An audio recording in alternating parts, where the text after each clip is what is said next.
Welcome to Chatting with United Providers of Health. I'm your host for the evening, Carolyn Mayo, Managing Partner of United Providers of Health. UPOH, or United Providers of Health, is an IPA, an Independent Providers Association, working with the rural and underserved areas to address the social determinants of health. Today on the show, we have Victor Armstrong, who's the Vice President for Health Equity for the American Foundation for Suicide Prevention. Welcome, Victor, to the show. Thank you. Thanks for having me. So, in your role as the Vice President for Health Equity, what are some services or programs that are provided within the organization? So at American Foundation for Suicide Prevention, and we call it AFSP, we have a lot of different programs. My role, though, is really centered around how do we take those programs, whether they're programs that we currently have or programs that we're developing, how do we create programs that speak specifically to historically marginalized communities? So part of it is creating those resources, part of it is building those relationships. I talk a lot about the importance of building relationships with communities because communities are more relational. We tend to be more transactional as professionals because we do things to be reimbursed. We do things that draw down funding. We're very diagnosis driven, that you have to fit this, check this box in order to get this service. Communities don't function that way. Communities are relational. Communities want to know that what you are about has their best interest at heart before they trust you. So a lot of what I do is really look at how do we build those relationships, and then how do we create resources that speak to those communities, understanding it. Like as you talk about social determinants of health, those social drivers, those social determinants show up very differently in different communities, but there are some social drivers that are unique to like communities of color. When you think about racism as a social driver, systemic racism is a social determinant because it impacts our ability to live and to function. And that's something that is unique to Black and brown communities. So part of what I do is really think about how do we build those relationships, how do we create resources that allow people to see themselves in it, and that message to people that suicide prevention is about saving all lives, not some lives. Definitely. And again, with that, the approach for rural, how different is that from an urban setting? It is very different because I was born and raised in a rural community. I was born and raised in Plymouth, North Carolina. Plymouth, the population of Plymouth is probably about 4,000 people. It's a very, very rural, sparsely populated community. And one of the things about rural communities is if they don't know you, they don't trust you At all. And so part of what I do is really meet with communities and try to understand how you build that rapport. But the other thing is I try to share with whether it's provider organizations, government organizations, our organization, the FSP, there are certain things that are common to communities, and we have to figure out how to navigate those. If you think about what's common to a community, communities really have a shared sense of common ends, like what impacts you impacts me. They have a shared sense of what tradition looks like, respecting their traditions, their values, their culture. They have a shared sense of how what you and I do together is going to impact not just me, but it's going to impact my neighbor, my community. So part of what we have to think about is if communities are relational in that sense, and if communities want to understand and see that what you're doing has their best interest at heart, that what you're doing impacts them, then we have to be able to demonstrate to those communities that the resources that we're providing are resources that they can identify with, and resources that that are going to signal to them that we are to be trusted. One of the things I share with our organization and with other folks I talk to is that when we think about how we address building those resources in the community, we have to think about access differently. Even in terms of, like in my role as Vice President of Health Equity, what I talk about a lot is that even if we think about equity, we think about equity in terms of impact and access. And so you mentioned the rural community.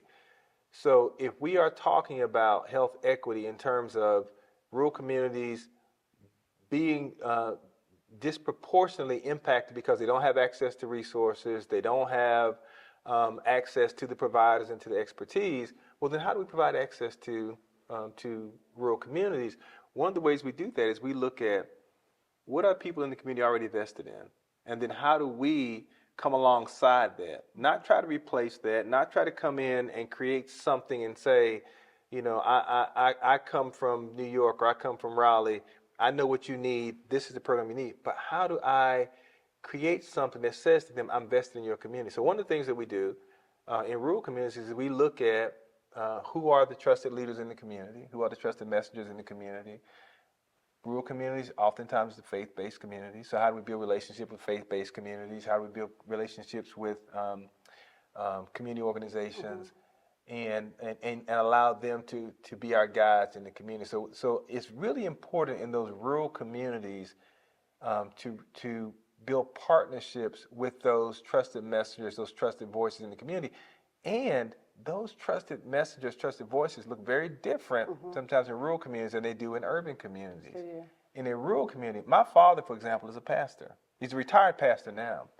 But my father also was a carpet cleaner.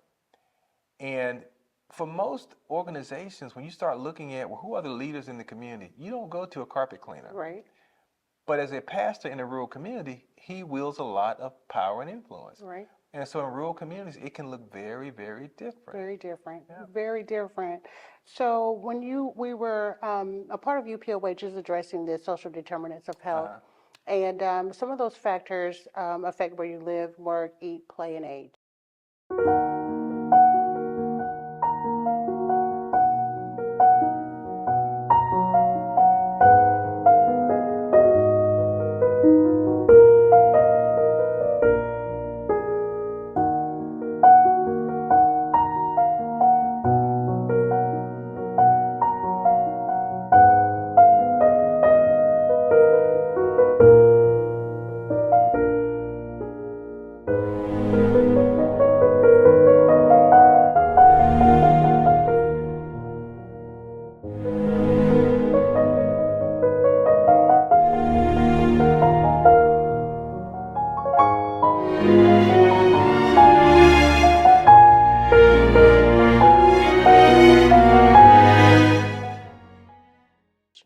What are some social drivers that you're facing or that you've seen at the American Foundation for Suicide, and what is a program? We're talking a little bit about a specific program in the Georgia area, and the foundation is a national organization. So can you go into that a little? Yeah, one of the biggest challenges, I think, for communities, whether we're talking about communities of color, or we're talking about rural communities, is that historically, the resources that we have created have been a one-size-fits-all model. They weren't designed for rural communities because we designed things to fit the masses, to fit the larger numbers.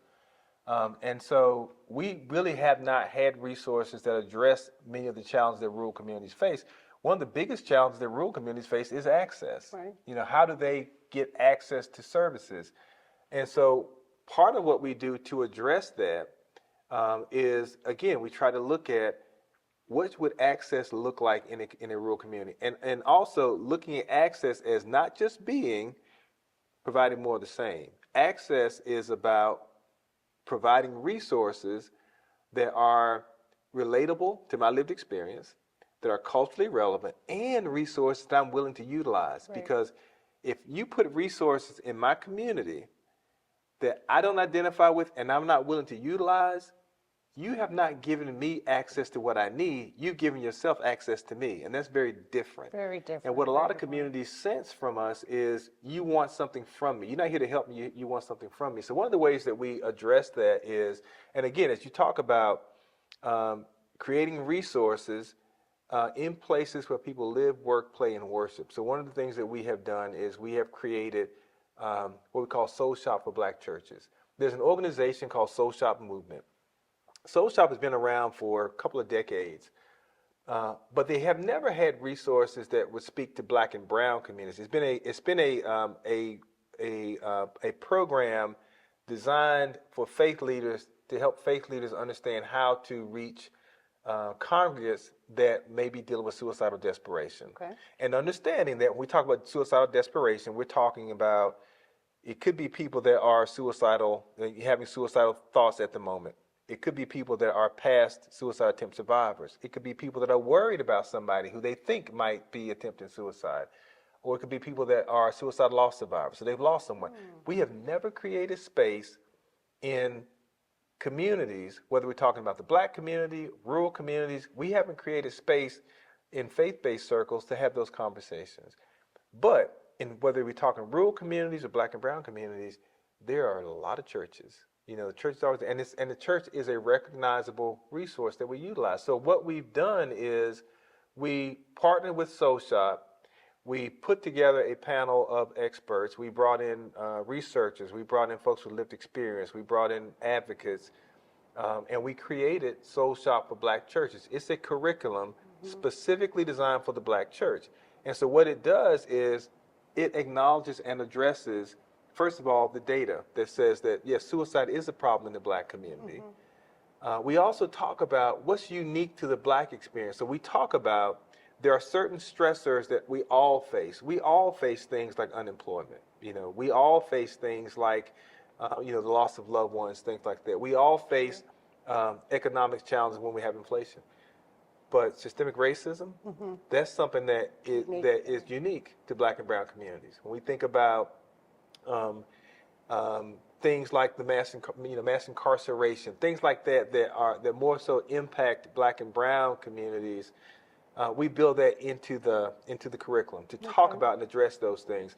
We acknowledge the fact that in a rural community, you are not going to have a lot of providers, but if you want to create access, well, where do people show up? They show up at the church. True. The church has that relationship. And so we utilize that faith-based relationship to share data.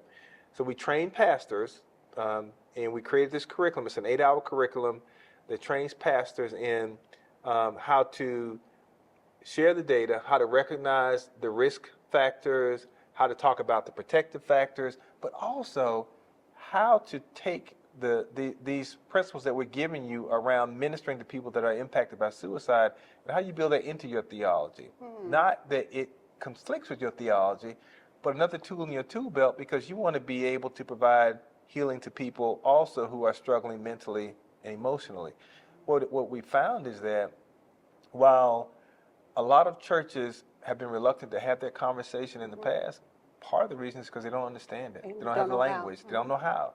And so we equip them to be able to do that. What that does is, in that community, it immediately gives them access to a credible resource that can connect them to resources. We train the pastors in how to talk about it, how to ask somebody if they're struggling, how to point them to resources. We talk to them about local resources that they can access. And so it helps them to be a resource to address a lot of those social drivers that are impacting the communities. And so those are the types of things we're now in the process of developing Soul Shop for the Latinx, or for the Hispanic community. Okay. I actually trained a guy from Cameroon, Africa. Wow. About 6 months ago. He has gone back to Africa because they're experiencing an uptick in suicides there too, and they've had challenges with being able to talk about it. He's taken Soul Shop back to Africa. He's done 2 trainings already. He's coming back here in July. I'm going to sit down with him. We're going to critique the program, talk about what does he need in order to further that program in Africa. And then the plan right now is I will actually travel to Africa in January to train pastors for him so that they have people on the ground there. So it's one of those things that it just impacts so many different communities. Yeah. And the more that we're able to have these conversations and talk about suicide prevention in a way that people can understand, it opens up the dialogue. Because part of the reason we don't talk about it is because we don't have the language to talk about it. We don't know how to talk about it. And the what you mentioned as far as suicide prevention is so many different categories. So when you're, as far as the person who may have did not get the chance to commit suicide, and so they're still actively living in a world that's new to them. The people who were living with that person, and they have to figure out how to live with that person. Right. So it several different groups that's affected. And I see American Foundation for Suicide Prevention is doing a wonderful job.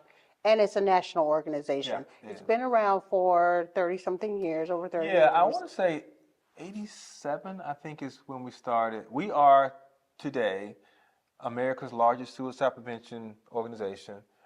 We are the world's largest private funder of suicide prevention research. So really, the spaces that we really excel in is research is a big one for us. And one of the things that we're also focusing on is funding more Black and Brown researchers and more Black and Brown research. Because part of what has been a challenge is even when we talk about evidence-based practices, there's not a lot of evidence-based practices based on rural communities or Black and Brown communities. Right. And so we're trying to, even as we're building out these programs, whether it's Soul Shop or Let's Save Lives, as we're building out these programs, we're also measuring the impact. What we're also finding is that we're learning that as we are, especially as we're partnering with communities to do this, even the way that we have measured things in the past, we have to tweak that. Right. Because, for example, when I go to a Black community, if we did a pre-test, post-test, and I'm getting ready to do a training for a Black community on suicide prevention, those results, particularly the pre-test, for a Black audience and a white audience are not really comparing apples to apples. Because when I talk to a Black audience where we have been socialized not to talk about suicide, we've been socialized to believe that it does not apply to us, there are a lot of people in Black and Brown communities who think they understand suicide and the impact of suicide, but they don't, because we have been socialized to look the other way. That it's not an issue for us, and so we're learning better how to have those kinds of conversations and how to help people to really see themselves in the conversation and talk about it. Well, who knew that it was an actual treatment for suicide prevention? Yeah. So most of the time you think when this happens, you just rushed off to the hospital and then you come out and you're supposed to be better. Yeah. So, Well, but even with that, part of the challenge for us, and again, it's the same for Black and Brown communities and rural communities, is that because we have not traditionally had access to resources in our communities, the introduction for a lot of, especially Black and Brown men, is either in the back of a police car right. or in an acute care emergency department. Neither one of those is going to be conducive to good clinical outcomes, and neither one of those is going to build a good relationship with the mental health system. So part of what we have to do, and it goes back to those social determinants, is we have to figure out how do we reach people before they reach that point of suicidality. And that's a lot of, again, going back and building these relationships with the church and relationship with community leaders, because they're the ones that interact with people every day. Right. And if we can provide resources that when somebody's hurting, rather than sitting in silence until they reach the point of crisis, well, let me go talk to my pastor. And instead of my pastor telling me go home and pray about it, my pastor says, let me put you in contact with a mental health professional. Absolutely. That's what we want. That's what we want, that collaborative effort. So we are at the end of our show. I'd like to give final comments to you, Mr. Armstrong. Is there anything that you would like to say or provide your information for where people can reach the American Foundation for Suicide Prevention? So first, as far as reaching the American Foundation for Suicide Prevention, it's afsp.org, and you can actually find access to all our resources. If you want to look at Let's Save Lives, it's afsp.org/Let's Save Lives, afsp.org/soulshop, or you can just go to afsp.org, and there you can navigate the website and find those resources. But you can find on that website, if you are interested in what can I do, you can find on that website, how do I join a walk? How do I find a support group? How do I support someone in my community who may be struggling? You can find access to those kind of resources on the website. But the other thing I would say, I guess as a parting comment, is that for anyone out there who may be struggling, regardless of your race, regardless of your socioeconomic status, because suicide does not discriminate. If you are out there, and you are struggling, the message that I want to leave with you is that you matter. Your life matters. Your pain matters. You are not alone. There are resources available for you. You can reach out to us at afsp.org. You can also dial 988 and be connected with a trained counselor who can connect you with the help, the services, support that you need. Nobody needs to suffer in silence. Well, that's our show on Chatting with United Providers of Health. I'm your host, Carolyn Mayo, with United Providers of Health, and Victor Armstrong, the VP for Health Equity at the American Foundation for Suicide Prevention. Thank you and have a great evening. Thank you.